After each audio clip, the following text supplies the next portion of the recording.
Hey everybody, it's Tracy. I have done a crazy thing. I have went out and bought an old, used Tesla with high mileage, and I have actually just flown to Miami to pick the thing up, and we'll start the video from here, testing out if you should actually waste your money on an old Tesla with a lot of miles on it. We're going to drive this thing all the way from Miami back to Alabama. It's going to be a great road trip, I hope. We'll see. And meet the new car. It's a 2016 Model X. It is a P90D, which is a performance. It's got a lot of miles on it, 103,000. But guess what? It belongs to me now, so let's get started on this road trip. And this is the previous owner of the Model X right here. Hello. Signing off. Giving it to me. We'll start our trip now, and I'll report back in just a minute and let you know how it's going buying a used Tesla, an old Tesla that's high mileage. We'll see. Very different from my Model 3. This thing seems immediately dated, and the technology has come a long ways, but that doesn't make any difference because this thing has got some real bonuses coming up.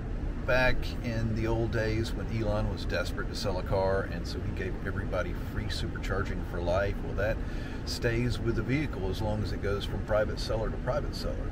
If Tesla ever gets their hands on it, they turn it off. But I have managed to find somebody who just wanted to sell one, and it transfers over. So we're not going to pay for supercharging all the way home. And this is, let's see, 700 miles. So it's going to be interesting to see how it does. I know it's going to charge a little bit slower. It's certainly not going to have nearly the range that I'm used to, but it's part of the adventure. Okay, I hate I-95. Somebody had to say it. It's intense. Absolutely intense. I have already discovered that the window on the passenger side doesn't work. I mean, the window works, but it doesn't work from the driver's side. It only works from the passenger side. So, I don't know. I guess we'll keep finding stuff. Just got off I-95. The first stop is going to be to charge at Boca Raton. The guy sold me the car with only 37% state of charge, so I didn't make it very far up the road before it was already time to charge, and we'll see how this goes. This is our first charge, and plugged in at 17%, and we haven't seen anything better than 108, and we're on a version 4 supercharger too, so I assume this is as fast as old girl can charge. We'll see. So for the half hour I'm going to be charging this car, I'm going to get me some sushi. Shrimp tempura roll. That was an excellent little snack. Check this. There's a handicap sticker on this unbelievably badass car. That's me when I get handicapped right there. Be driving a vet. So charging stop one of many. It actually went pretty well. I mean, the thing maxed out at 108 kilowatts per hour. That's pretty old school. I guess that's what it used to be. But it is about the same length of time that it takes to order a sushi roll and eat it and get back to the car, and it's time to unplug and go. I guess we'll do that several times today. Maybe I'll get, a snack at each one. I don't know. It's like I say, it's an adventure.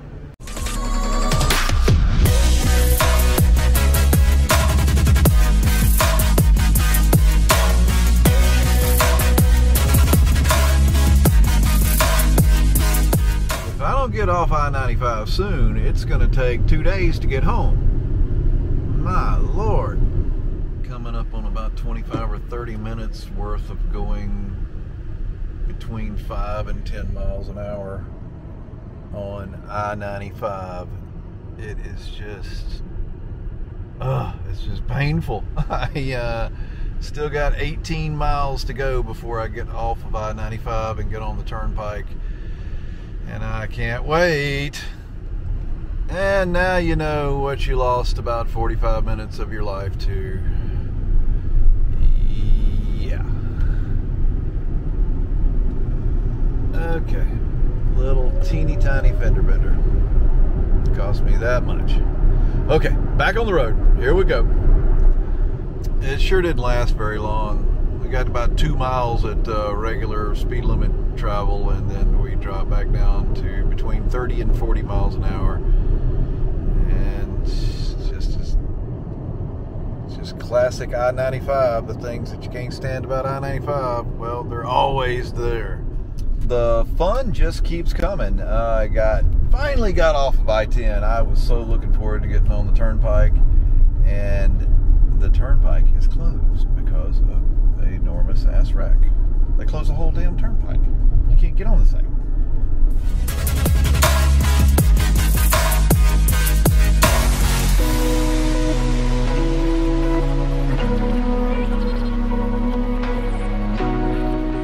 This is Fort Drum.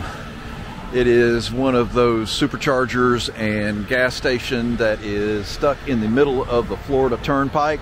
This place has got 10 chargers. When I arrived here, they were all taken, but within a minute or two, we were able to get the new car put in here, and it is charging away now. I'll be out of here in the next 10 minutes, and we'll be headed towards Orlando. So we're back up to charging at full speed. But we have lost a lot of time today from all kind of wrecks on this interstate. Oh, look, finally the sun is coming back. It's been nothing but cloudy all day, and we've just had nothing but wrecks. And it's been tough, but trudging on to the next stop. A little bonus, and not just free supercharging, but free premium connectivity included. I'm used to paying $10 a month for that. That's a big bonus here.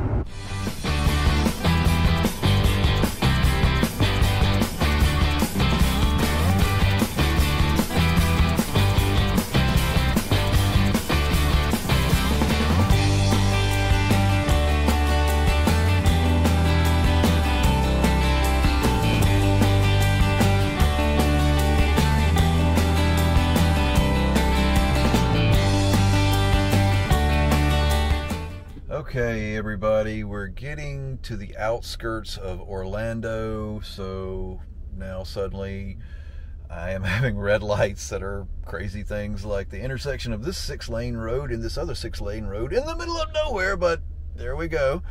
As you get closer and closer to Orlando, that's the way it is, and it does look like I'm going to roll into Orlando and have to go down I-4 about the time Disney releases The Crowd, so... oh yeah.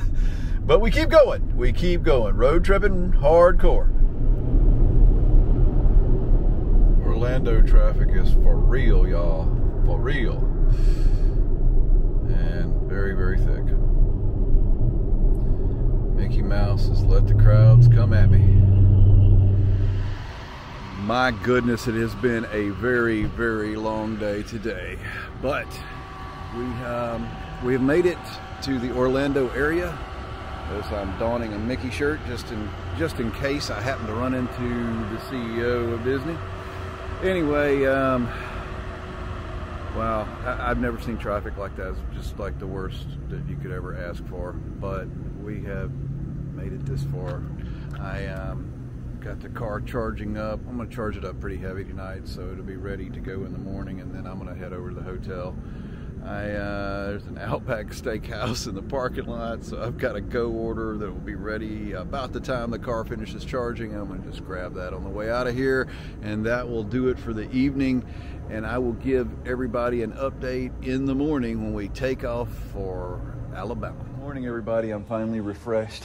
I got some good sleep last night. I found a nice hotel that wasn't very expensive in Kissimmee, and this is where I camped out for the night by this lake over here. It's really pretty, but I am ready to get back on the road, drive that Model X all the way home. By the way, I have now named the car. The car's named Sterling. All right, Sterling, let's go. All right, here we go. Another big day of travel. First stop is going to be Gainesville. We should arrive there with only 9%. So that's the plan. Let's do it. It's tough to just drive right past Disney World and not go in, but I'm strong-willed. Let's get home. Well, I'm getting used to using using the old school standard Autopilot. Now, I know there's a lot of people that don't have Teslas and they don't have Autopilot at all, but 2016 Autopilot in comparison with what I'm used to with the full self-driving, it's a real night and day difference, but it's actually doing just fine for the interstate. I mean, Autopilot it's made for interstate travel. It's good for that one lane, and you know, I mean, you make changes on your own. This one will actually change lanes when you engage, when you tell it to, in that, you know, when you turn the turn signal on, it will change lanes for you left and right, but it doesn't have cameras on the side, so it's not checking. It's just doing what you're telling it to do. It doesn't have the ability to drive itself, and it never will, because it just doesn't have that hardware. This car is missing 4 cameras from the array that I'm used to on the modern ones with full self-driving, but actually does a damn good job, and it's for the interstate travel. You know, it's plenty. It is really a tremendous help. If you don't have FSD, Autopilot is the way to go. Okay, so Gainesville is what the thing is telling me to do, but I am not going to go with the routing on that. I'm going to take this thing a little bit further and see if we can push up to Alachua, Florida. It says I'll arrive there on 4% state of charge. That's kind of an out-of-spec special right there, but we'll see if we make it. I can always bail out in Gainesville if it looks like it's not going to work, but so far we're gonna take some chances on this battery situation, because you just can't always go with arrival at 19% for somewhere. I mean, that's just too much battery left. We're going to stretch a little bit further. Oh, it's saying 5% now. Maybe to get better. Okay.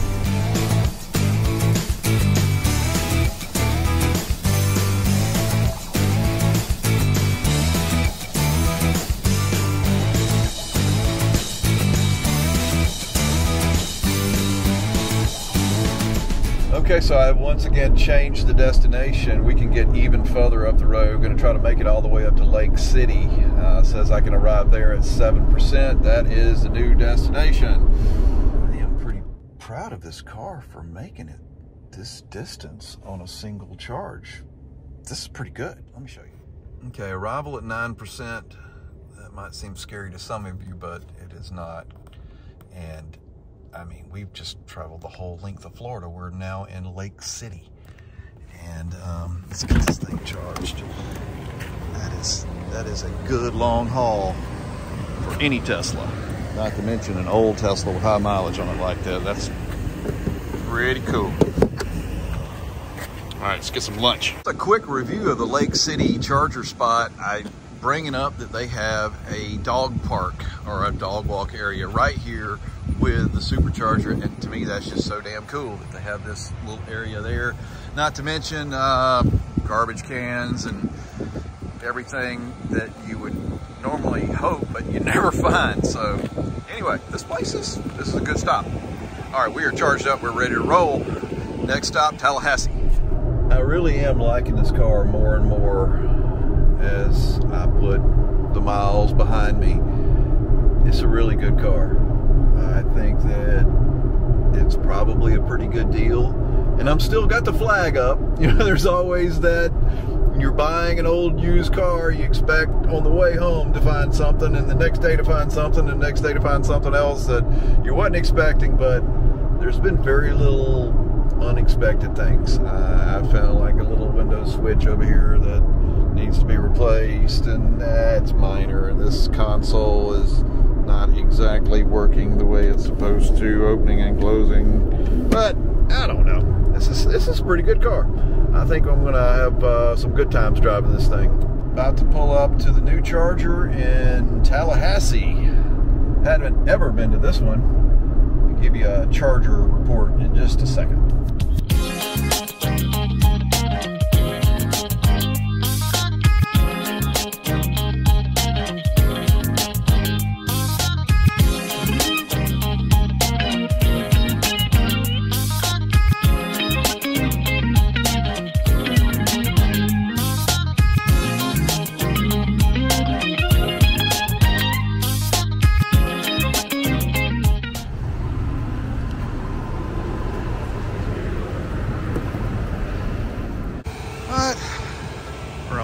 done charging, we get out of here. I love the way the doors just open themselves up and let you in. That is just so cool. It's nice that they have added some of the charger spots have handicap.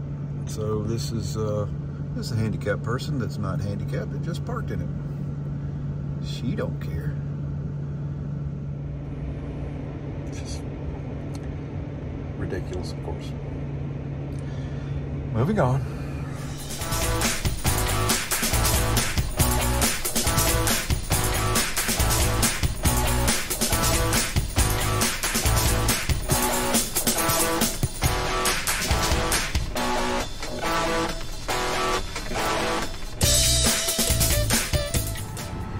And we have made it to the last stop of the day of the whole trip. This is Crestview, Florida. See the Starbucks behind the charger. I gotta love that. And it has been one interesting trip. I keep gaining time, gaining speed on this charger. I like it. Let me get a good charge and I will come back to you. Just passing Milton and Gulf Breeze, Florida. Next up will be Pensacola. Don't have to stop and charge. Just gonna cruise right on through. Traffic has died down. This has become a really good trip on the second leg of the trip. Definitely from Miami to Orlando is a far worse drive than it is from Orlando all the way back to Alabama. That traffic down there, it will take days off of your life. It absolutely will. I am almost back to good old Bama. Across beautiful Pensacola Bay. It's nice. It's a little choppy out there today, but it's a great place to go fishing. Anybody wants to do it.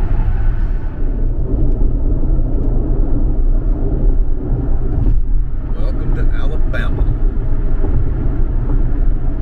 Home sweet home. This is Mobile Bay, everybody. So close to home. Looks beautiful today.